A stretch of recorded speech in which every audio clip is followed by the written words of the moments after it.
Welcome back to College Conversations. I'm Dr. Fedor, and I help you navigate college. Today, I have Will Dziura with me, and he's going to talk about how do we create productive and healthy environments. And that's something that is uniquely interesting to us after having gone through 2 years, a little bit more than 2 years of a pandemic. So, this is a super interesting and timely topic. Will is the founder of Soul Trek Coaching, which helps grassroots leaders and organizations thrive through purposeful leadership development and organizational training.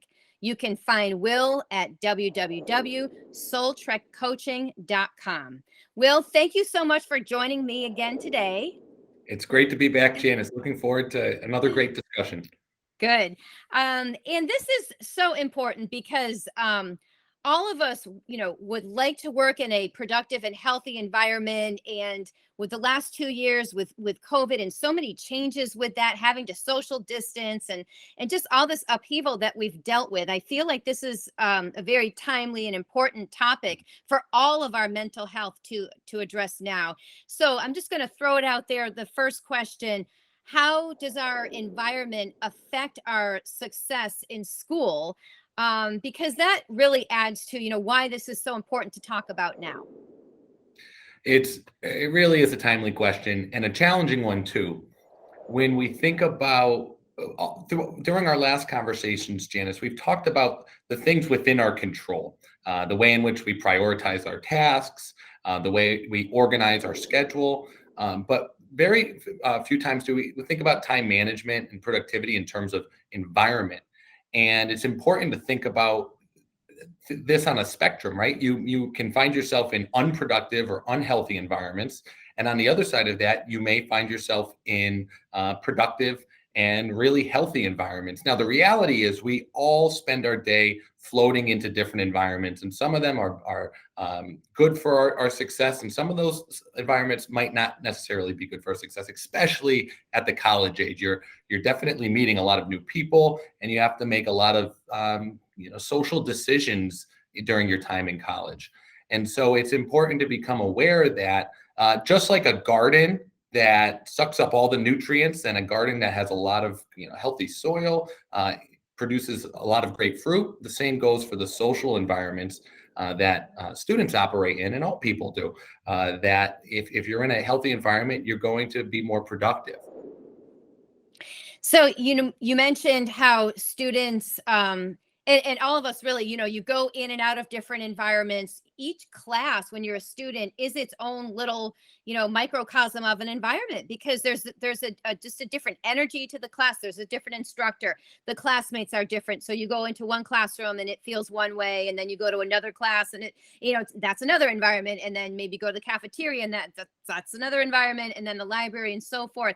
So what do you do if you're a student and you find yourself like, oh, I recognize, my body's telling me this is a really unhealthy environment or just unproductive.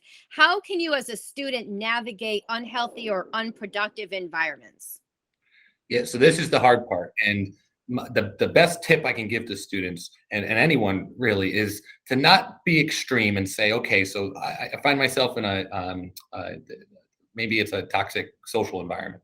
To just have to detach from that 100% can sometimes be intimidating and have us stuck in sort of just spinning our wheels a little bit. Best way to think about it is to think about it like a puzzle.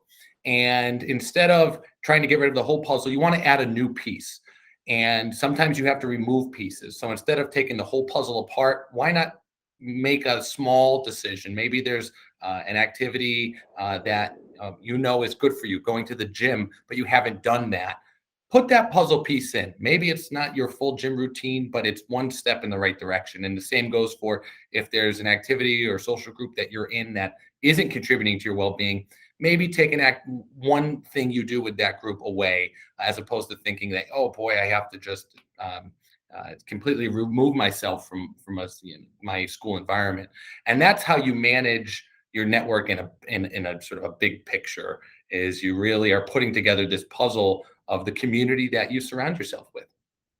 So, if I'm hearing you correctly, stop meeting the toxic friend every Thursday night for drinks and replace that with yoga or Pilates or something like that during that time frame. Is that what I'm hearing?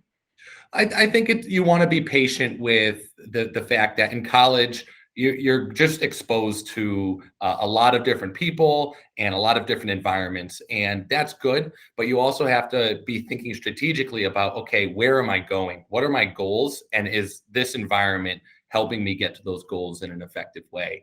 And sometimes we do have to remove that toxic friend, but other times we just have to set boundaries. Speaking of meeting a lot of different people during college, students are working on their future network and they don't even realize it. Is that correct? So this is a topic that I'm really excited to talk to you about next time, Janice. Networking is sometimes something that we're all intimidated by, especially students. And when we break it down, there's actually a lot that students can do to get them comfortable with networking and building a network in college, so that they're set up for years to come. Excellent. I'm looking forward to talking to you next time about networking. And thank you so much for meeting me again today, Will. This is great talking about productive environments, healthy environments, something that we all need to pay attention to. Please remember to share this if you found this helpful and hit the subscribe button so I can continue to bring you helpful videos and continue to talk to people like Will, and continue to help the students. And remember to keep learning.